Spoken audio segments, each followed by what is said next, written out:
دوستو، بہت عرصہ پہلے کی بات ہے کہ بلوچستان کے ایک علاقے میں ایک جوڑا رہا کرتا تھا۔ ان کی شادی کو کافی برس بیت چکے تھے، مگر یہ جوڑا اولاد کی نعمت سے محروم تھا۔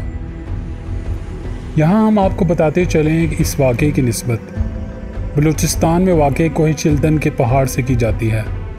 یہی وجہ ہے کہ کوہ چلتن کے گرد و نواح میں رہنے والے مقامی لوگ اس واقعے کو کسی آسیب سے منسلک کرتے ہیں۔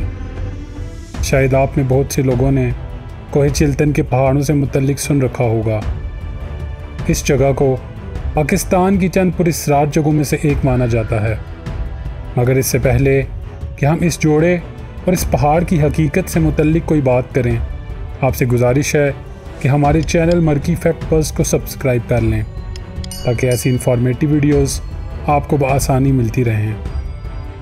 دوستو، بلوچستان میں رہنے والا یہ جوڑا جب کافی عرصے تک اولاد کی نعمت سے محروم رہا تو انہوں نے پاس ہی رہنے والے ایک بزرگ سے مدد مانگنے کا ارادہ کیا۔ جب وہ جوڑا اس بارش بزرگ کے پاس پہنچا تو انہوں نے اس بزرگ کو اپنے مسئلے کے متعلق آگاہ کیا، تو ان بزرگ نے کہا کہ یقیناً قدرت نے کسی مصلحت کے تحت ان دونوں کو اولاد سے محروم رکھا ہوگا، مگر ان دونوں کے بار بار اصرار پر ان بزرگ نے ان کو کوہ چلتن کے پہاڑ سے 40 پتھر لانے کو کہا۔ دوستو، یہاں ہم آپ کو بتاتے چلیں کہ یہ واقعہ کوہ چلتن کے گرد و نواح کا ہی ہے۔ اس بزرگ نے ان 40 پتھروں کو لا کر اس عورت کی جھولی میں ڈال دیا، اور اس واقعے کے کچھ عرصے بعد ہی اس عورت کے ہاں ایک بچے کی پیدائش ہوئی۔ دونوں میاں بیوی کی خوشی کی انتہا نہ رہی، لیکن کچھ عرصہ گزرنے کے بعد یکے بعد دیگرے اس عورت کے ہاں لگاتار بچوں کی پیدائش ہونا شروع ہو گئی، یہاں تک کہ اس جوڑے کے ہاں 40 بچے پیدا ہوئے۔ اب یہ جوڑا انتہائی پریشان ہو گیا، کیونکہ اس عورت کا خاوند ایک مزدور شخص تھا اور وہ ان سب بچوں کو پالنے کی سکت نہیں رکھتا تھا۔ جب اس جوڑے کو کھانے تک کے لالے پڑ گئے اور وہ ان بچوں کے وسائل پورے نہ کر پائے تو ان دونوں نے ایک بھیانک منصوبہ تیار کیا، اور وہ یہ کہ رات کی تاریکی میں ان بچوں کو پہاڑ کی چوٹی پر چھوڑ آئیں گے اور ان میں سے صرف ایک بچے کو اپنے پاس رکھ لیا جائے گا۔ اس جوڑے نے ایسا ہی کیا، اور طے شدہ رات میں اس جوڑے نے 39 بچوں کو تن و تنہا اس پہاڑ پر اکیلا چھوڑ دیا اور ایک بچے کے ساتھ واپس آ گئے۔ واپسی پر اس جوڑے کو ان بچوں کے رونے اور چیخنے کی آوازیں سنائی دیتی رہیں، مگر حالات سے تنگ اس جوڑے نے پیچھے مڑ کر بھی نہیں دیکھا۔ اس پوری رات وہ بچے اس کوہ چلتن کی چوٹی پر تنہو تنہا رہے۔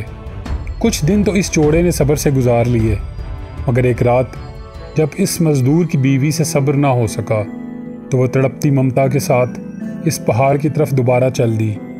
اس کا خیال تھا کہ وہ ان بچوں کے باقیات کو کہیں دفن کر دے گی تاکہ اس کی روح کو سکون پہنچ سکے۔ جاتے ہوئے اس نے اپنے ایک بچے کو بھی اپنے ساتھ لے لیا، جو کہ ابھی بھی ان کے ساتھ تھا۔ وہ عورت بھاگتے ہوئے رات کی تاریکی میں ایک بچے کے ساتھ اس پہاڑ پر پہنچ گئی، مگر وہاں پہنچنے کے بعد اس کی آنکھیں کھلی کی کھلی رہ گئیں، کیونکہ وہ 39 بچے اب بھی وہیں زندہ موجود تھے اور ہنسی خوشی وہاں کھیل رہے تھے۔ اسے یقین نہیں آ رہا تھا کہ وہ بچے درختوں اور پتھروں کے ساتھ اس طرح کھیل رہے تھے جیسے وہ اپنے ہی گھر میں موجود ہوں۔ اس نے اپنا ایک بچہ جو اس کے ساتھ آیا تھا اس کو وہیں چھوڑا اور خوشی خوشی گھر کو دوڑی تاکہ اپنے خاوند کو وہ بتا سکے اور اپنے وہ سب زندہ بچوں کو اپنے ساتھ گھر لے جائے۔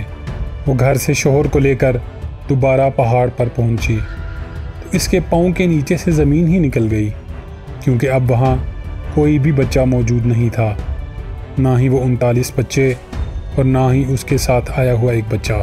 دونوں نے اس پورے پہاڑ پر ان سب بچوں کو تلاش کیا، مگر وہ ناکام رہے۔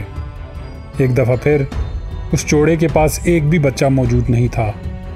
کہا جاتا ہے کہ اس واقعے کے بعد سے آج تک رات میں اس پہاڑ سے کبھی کبھار بچوں کے رونے کی آوازیں سنائی دیتی ہیں۔ وہاں کے مقامی لوگوں کے مطابق انہوں نے وہاں اکثر اوقات عجیب و غریب مخلوق کو دیکھا ہے جو رات کے وقت نمودار ہو جاتی ہے، اور جب کوئی شخص اس کے پاس جانے کی کوشش کرتا تو وہ اچانک غائب ہو جاتی ہے۔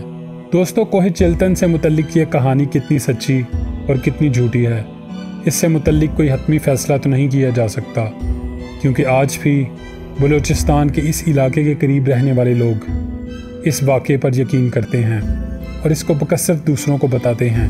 آپ بھی ہمیں کمنٹ باکس میں اس کہانی سے متعلق اپنی رائے ضرور دیجیے گا، اور اگر یہ ویڈیو پسند آئی ہے تو اس کو لائک ضرور کر دیں اور ہمارے چینل مرغی فیکٹ بز کو سبسکرائب کر لیں تاکہ ایسی ویڈیوز آپ کو بآسانی ملتی رہیں۔